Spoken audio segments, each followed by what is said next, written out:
Hello everyone, I welcome you all on your own channel Geo with Madhur once again guys, and today we are going to start the second part of chapter Constitutional Design. पिछली video में हम लोगों ने देखा कि south Africa का constitution कैसे बना और कॉन्स्टिट्यूशन की क्या ज़रूरत होती है। आज के वीडियो में हम बात करने वाले हैं मेकिंग ऑफ इंडियन कॉन्स्टिट्यूशन की, the topic which is going to discuss about how the constitution of India was formed, what was the Constituent Assembly, and what are the values on which the Constitution of India is formed. So let's start the roller coaster ride. So the topic here is making of Indian Constitution.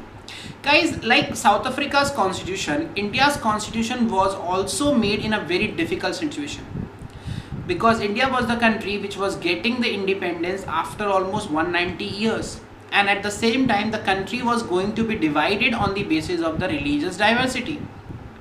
India के constitution को बनाते समय भी बहुत सारी परेशानियां आई थी। India जैसी इतनी बड़ी कंट्री के लिए constitution banana was not a easy task. So much different type of people were living in India, so making the rules for such people was a really a tough job, but the constituent assembly, the group of people who made the constitution did a fabulous job. While the constitution was made, it was not felt that the country's future will be so secure like it is today. The country was divided on the basis of religion.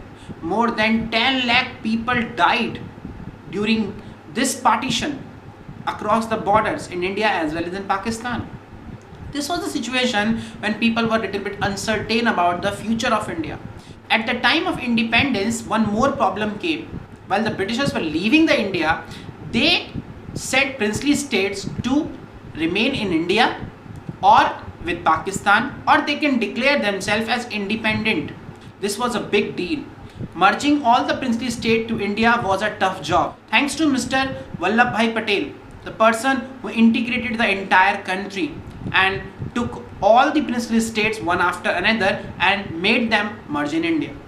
ये वो time था जब Indian citizen subject से as from the status of subject they were converting into the status of citizen, because during Britishers we were considered like nothing. They treat us like anything, they treat us like a subject, but then after independence we became the citizen of the country. Now let's move on to the next part and that is the path to constitution. हमारा constitution बना कैसे?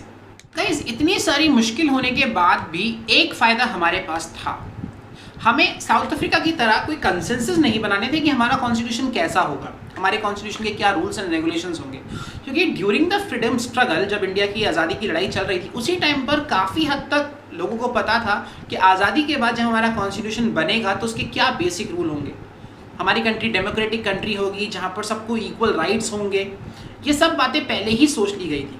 जो हमारा जो freedom struggle था, it was not only for freedom, it was also to rejuvenate the country. देश को दोबारा से जगाने का, पॉलिटिकल सिस्टम को चेंज करने का भी एक स्ट्रगल था. हालांकि उस टाइम पर भी देश आज़ाद होने के बाद कैसे चलेगा इसको लेकर बहुत डाउट्स थे. People were having different point of views about how the country will move after the future, after the independence. But and that is still today. आज भी ऐसे डाउट्स रहते हैं, लेकिन उसके बाद भी there were some basic rules, there were some basic ideas on which the constitution of India was constituted, formed. Now, one interesting feature about our constitution is in 1928 itself, Mr. Motilal Nehru along with 8 other Congress leaders drafted the Constitution of India. And in 1931 Indian national Congress के Karachi session के अंदर इस constitution के ऊपर और काम हुआ. और हमारा आने वाला कॉन्स्टिट्यूशन आज़ादी के बाद कैसा होगा वो काफ़ी हद तक पहले से ही डिसाइड हो गया था इन दो मेन इवेंट्स के टाइम पर. इन दो ड्राफ्ट्स के अंदर already universal adult franchise, right to freedom and equality, protecting the rights of minorities in free countries were already added. ये सब इनके अंदर ऑलरेडी था. तो हमारी कॉन्स्टिट्यूएंट असेंबली बनने से पहले ही, कॉन्स्टिट्यूएंट असेंबली जिसने कॉन्स्टिट्यूशन बनाया उसके मिलने से पहले ही काफ़ी हद तक डिसाइडेड था कि आज़ादी के बाद इंडिया का कॉन्स्टिट्यूशन कैसा होने वाला है, क्योंकि कॉन्स्टिट्यूएंट असेंबली ने इन्हीं दो ड्राफ्ट्स को लेकर इन्हीं पर आगे काम करना स्टार्ट किया था. इसके साथ साथ गाइज इंडियंस जो थे उनको काफ़ी हद तक पॉलिटिकल सिस्टम की भी जानकारी थी. 1937 में जब ब्रिटिश गवर्नमेंट ने प्रोविंशियल इलेक्शंस करवाए तो उस टाइम पे हालांकि उन्होंने वोटिंग राइट सबको नहीं दिए थे, लेकिन कुछ इंडियंस के पास वोटिंग राइट थे और वो इलेक्शन भी लड़ते थे. तो जो एक एक्सपीरियंस लोगों को उस इलेक्शन से और ब्रिटिश गवर्नमेंट के साथ काम कर कर मिला, उसने हमें हमारे इंस्टीट्यूशनल डिज़ाइन को बनाने में बड़ा हेल्प करा. कि कंट्री के अंदर क्या क्या इंस्टीट्यूशंस होंगे, लेजिस्लेचर, एग्जीक्यूटिव, जुडिशरी, सारा सिस्टम क्या होगा, ये काफी हद तक हमें ब्रिटिशर्स से ही सीखने को मिल चुका था। और आजादी के बाद गवर्नमेंट ऑफ इंडिया एक्ट 1935 के कुछ इंस्टीट्यूशनल डिजाइन को हमने अपने कॉन्स्टिट्यूशन में अपनी सहूलियत के हिसाब से, उस करंट टाइम के हिसाब से इनकलकेट किया। Guys, one more interesting thing in our constitution is that years of thinking and the deliberation helped the Indian constitutions to form in a better way. हमारे कॉन्स्टिट्यूशन मेकर्स ने constitution बनाने से पहले दुनिया भर के कॉन्स्टिट्यूशंस को स्टडी किया और उनकी कुछ बेस्ट चीज़ों को, उनके कुछ बेस्ट एक्ट्स को अपनी कंट्री में यूज़ किया। जैसे कि, और हाँ, एक खास बात इसमें यह है कि उन्होंने जब वहाँ के कॉन्स्टिट्यूशनल राइट, वहाँ के कॉन्स्टिट्यूशन से चीज़ों को उठाया तो उनको as it is cut paste नहीं किया। वहां से उन्होंने उन चीजों को उठाया और अपनी कंट्री के अकॉर्डिंग उन्हें यहां पर यूज किया। जैसे कि हमने ब्रिटेन से उठाया पार्लियामेंट्री सिस्टम, यूएस के कॉन्स्टिट्यूशन से हमें मिला बिल ऑफ राइट्स के बारे में इंफॉर्मेशन। इस तरीके से फ्रेंच रेवोल्यूशन से हमने काफ़ी कुछ सीखा। रशियन रेवोल्यूशन का जो सोशल सिस्टम था उसके बारे में भी काफ़ी लोग चाहते थे कि वैसा सिस्टम हो। हालांकि हमने पूरी तरीके से रशियन सिस्टम को हमारी कंट्री में इनकलकेट नहीं किया, उसको अपने हिसाब से, जैसी हमारी ज़रूरत थी उसके हिसाब से उनको यूज़ किया। कभी कभी हमारे कॉन्स्टिट्यूशन को उधार का कॉन्स्टिट्यूशन भी बोला जाता है, लेकिन वो उधार का कॉन्स्टिट्यूशन एग्जैक्टली उधार का कॉन्स्टिट्यूशन नहीं है। हमने दुनिया भर के कॉन्स्टिट्यूशन से काफ़ी चीज़ें ली, लेकिन उनको अपने अकॉर्डिंग चेंज किया, मॉडिफाई किया, एज इट इज़ उनको इमिटेट नहीं किया। हर स्टेप पे हमने उन पॉलिसीज़ को जांचा, परखा कि ये ठीक है या नहीं, हमारी कंट्री के हिसाब से काम करेंगे या नहीं, और उसके बाद स्टेप बाय स्टेप हम अपना कॉन्स्टिट्यूशन बनाते गए। So guys, now let's talk about the constituent assembly. Who were the people those who form the constitution of India? कौन थे वो लोग जिन्होंने कॉन्स्टिट्यूशन बनाया? The drafting of the document that is called constitution was done by the group of people, and these people were basically the elected representatives of that time, and that group of people was called the Constituent Assembly. Elections of the Constituent Assembly was held in July 1946. Its first meeting was held in December 1946. But उसके कुछ ही दिनों के बाद, soon after that, the India and Pakistan got divided. The partition took place in India. So the Constituent Assembly of India was also divided into the Constituent Assembly of India and that of Pakistan. After that partition, 299 members were left in the Constituent Assembly of India. And those 299 people sat together for almost next 3 years. More than 114 days they invested in the formation of the Constitution. The Constitution was ready on 26 November 1949, but we adopted the Constitution on 2 months later, 26 January 1950, to mark this day as a Republic Day. Now guys, a question उठता है, why should we accept the Constitution which was made 50 years back? There are two answers of this question. One reason of the acceptance of this Constitution is already mentioned earlier in the video, that this constitution is not the result of ideology of some people. ये constitution जिन लोगों ने बनाया सिर्फ उन्हीं की सोच के हिसाब से नहीं है। हमारा कॉन्स्टिट्यूशन इतिहास में पास से बनता हुआ आ रहा था, और उसके अंदर क्या होगा ये सब इंडियंस की चॉइस थी। हमारा इंडियन, या मैं बात करूँ दुनिया की और बहुत सारी कंट्रीज़ की गाइस, जहाँ पे बहुत सारे कॉन्स्टिट्यूशंस को दोबारा लिखना पड़ा, या कुछ कंट्रीज़ में तो आज के टाइम में constitution is just a mere piece of a paper, उसको कोई फॉलो नहीं करता। ओके, बट ऐसा हमारी कंट्री में नहीं हुआ है। हमारा जो कॉन्स्टिट्यूशन बना, that is accepted by the people for long period of time, and still today also the people are following it religiously. Yes, time to time थोड़ी बहुत डिमांड्स उठती हैं, कभी कभी किसी लॉ को लेके, किसी कॉन्स्टिट्यूशनल एक्ट को लेकर कभी कभी बात उठती है कि नहीं ये ठीक नहीं है, so we have the provision to change it in a particular way. We can make the changes in the constitution, but कभी कॉन्स्टिट्यूशन के सोल के ऊपर जवाब सवाल नहीं उठे। कभी किसी बहुत बड़े सोशल ग्रुप ने उठकर ये नहीं बोला कि नहीं आपके कि हमारा कॉन्स्टिट्यूशन पूरी तरीके से खराब है, इसको पूरी तरीके से चेंज करना चाहिए। क्योंकि जिस तरीके से हमारी कॉन्स्टिट्यूशन को बनाया गया, उस कॉन्स्टिट्यूशन को बनाते समय बहुत सारी बातों का ध्यान रखा गया, and this is an unusual achievement of our constitution, that still today maximum people of the country follow our constitution religiously with all belief. And the second reason why this constitution should be accepted now also, almost after 70 years, that the people, those who made the constitution, was actually the Indians. You know that the Constituent Assembly was an elected assembly. Means the people, those who made the constitution, those 299 people were elected by the people. Yes, on that time universal adult franchise हमारी country में नहीं था, तो उस time पे जो elected legislatures थे उन्हीं ने हर जोग्राफिकल रीजन से लोगों को चुना, और हमारी कॉन्स्टिट्यूएंट असेंबली के अंदर हर एरिया से लोग थे।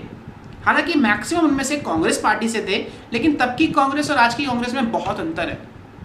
तब की कांग्रेस में, क्योंकि Congress was the party who was fighting the freedom struggle of India, तो उसके अंदर हर तरह का इंसान था। हालांकि जिन लोगों की आपस में नहीं बनती थी वो लोग भी कांग्रेस के ही मेंबर थे। कॉन्स्टिट्यूंट असेंबली में हर रिलीजन, हर कास्ट, हर जेंडर, हर सोशल एरिया से लोगों को लिया गया था, और जो कॉन्स्टिट्यूशन उन्होंने बनाया वो सबके लिए बनाया और सबके हिसाब से बनाया। इसीलिए इस कॉन्स्टिट्यूशन की वैलिडिटी आज तक है। And it is believe even if on that time the universal adult franchise was available, so the composition of the constituent assembly should have been the same as it was, जैसी थी वैसी ही होती। साथ साथ guys जिस तरीके से हमारी कॉन्स्टिट्यूंट असेंबली ने काम किया वो बहुत काबिल तारीफ था। हमारी कॉन्स्टिट्यूंट असेंबली ने बहुत ओपन ट्रांसपेरेंट तरीके से काम किया। हर एक कानून को जो भी कॉन्स्टिट्यूशन में लिया गया उसके ऊपर प्रॉपर बहस हुई। सबसे पहले पूरे एक बेसिक रूल्स बनाए गए, उसके बेसिस पर कुछ एक्ट्स को सिलेक्ट किया गया और उन बेसिक रूल्स के बेसिस पर पूरा कॉन्स्टिट्यूशन प्रिपेयर हुआ। उसको ड्राफ्ट करने का काम ड्राफ्टिंग कमेटी ने किया। That committee was headed by Mr. B.R. Ambedkar. That is, he was the chairperson of the drafting committee. और ड्राफ्टिंग कमेटी ने जो कॉन्स्टिट्यूशन बनाकर रेडी किया उसके हर एक एक्ट पर word by word, clause by clause argument हुई, डिस्कशन हुआ। हर एक वर्ड का मीनिंग बताया गया कि किस कॉन्टेक्स्ट में क्या उसका मतलब निकलता है, और इन सारी डिस्कशन को, इन सारी डिबेट्स को प्रिंट किया गया। और जब उनको प्रिंट किया गया भारी भरकम 12 वॉल्यूम्स बने। These are called Constituent Assembly debates and they have 12 bulky volume, and those bulky volume interpret the constitution is the best way. In these Constituent Assembly debates, each and every word is explained how it should be taken in a rational way. So whenever the problem comes, whenever any dispute occurs on any term of the constitution, the same bulky Constituent Assembly debates are referred, and from there we find what are the real meaning of those words. 3 साल में लगभग 114 बार ये Constituent Assembly बैठी और discussion किया और हमारा constitution बनाया। यहाँ पर खत्म होता है आपका टॉपिक Constituent Assembly। अब हम बात करते हैं अगले टॉपिक की, guiding values of Indian constitution. Indian constitution के बनने के पीछे क्या वैल्यूज थी। गाइस हमारा कॉन्स्टिट्यूशन, अगर हम अपने कॉन्स्टिट्यूशन के बारे में जानना चाहें तो कॉन्स्टिट्यूशन की क्या फिलॉसफी रही, किस तरीके से कॉन्स्टिट्यूशन को बना, ये तो हमने देख लिया। लेकिन हमारे कॉन्स्टिट्यूशन की क्या फिलॉसफी है, इसको जानने के 2 तरीके हैं। एक तो उस टाइम के लीडर्स कॉन्स्टिट्यूशन के बारे में क्या बोलते हैं, और दूसरा तरीका है खुद कॉन्स्टिट्यूशन अपने बारे में क्या बोलता है। अब उस टाइम के पॉलिटिकल लीडर क्या कहते हैं वो बुक में अलग अलग पेजेस पर गाइस लिखा हुआ है। आपके पास अगर बुक है तो आप उसमें रीड कर सकते हैं। महात्मा गांधी जी ने क्या बोला, B.R. अम्बेडकर साहब ने क्या बोला। हाँ, यहाँ पे मैं बात करूँ गांधी जी की। इस पूरी स्टोरी में, कॉन्स्टिट्यूशन मेकिंग की स्टोरी में गांधी जी कहीं भी नहीं आते, क्योंकि गांधी जी कॉन्स्टिट्यूंट असेंबली के मेंबर नहीं थे। हालांकि कॉन्स्टिट्यूशन कैसा होगा उसके ऊपर गांधी जी की वैल्यूज़ का भी ध्यान रखा गया था, और B.R. अम्बेडकर जो कि कॉन्स्टिट्यूंट असेंबली के मेंबर थे उनके भी पॉइंट ऑफ व्यूज थे, वो भी बुक में दिए गए। मैं थोड़ा सा आपको उसके बारे में भी बताऊंगा। और दूसरा तरीका है कॉन्स्टिट्यूशन के बारे में जानने का कि खुद कॉन्स्टिट्यूशन अपने बारे में क्या कहता है, और वो कहाँ मिलेगा आपको। That is the preamble. Preamble with the very first page of the constitution tell us what exactly the constitution is all about. आप में से बहुत सारे बच्चों ने, बहुत सारे लोगों ने प्रियम्बल को जरूर कभी ना कभी रीड किया होगा। ये प्रियम्बल हमारे कॉन्स्टिट्यूशन का इंट्रोडक्शन है। ये हमारे कॉन्स्टिट्यूशन की फिलॉसफी बताता है कि हमारा कॉन्स्टिट्यूशन किन आइडियाज़ पे, किन वैल्यूज़ पर बेस्ड है। अब अगर मैं बात करूँ गांधी जी की, तो गांधी जी की क्या सोच थी कॉन्स्टिट्यूशन के बारे में। गांधी जी चाहते थे कि हमारा जो फ्री इंडिया होगा, जो कॉन्स्टिट्यूशन होगा, उसमें there will be the place for all. कोई हाई क्लास नहीं होगी, कोई लो क्लास नहीं होगी, अनटचेबिलिटी नहीं होगी, all people will be treated equally. जो हमारे पे गुलामी की जो सोच रही है हमारी, वो खत्म हो जाएगी। Means Gandhi ji focus on the equality of the people irrespective of the gender, religion and caste. साथ साथ वो चाहते थे कि there should be equal rights to the women as well as the man. और हमारी सोसाइटी से ड्रग्स और ये wine, that all things should be vanished. And he said कि I will never get satisfied less than that. इससे कम तो उनको अपने कॉन्स्टिट्यूशन से कुछ चाहिए ही नहीं था। दूसरी तरफ बात करते हैं B.R. अम्बेडकर साहब की, जिन्होंने एक्चुअली कॉन्स्टिट्यूशन बनाने में बहुत बड़ा रोल प्ले किया।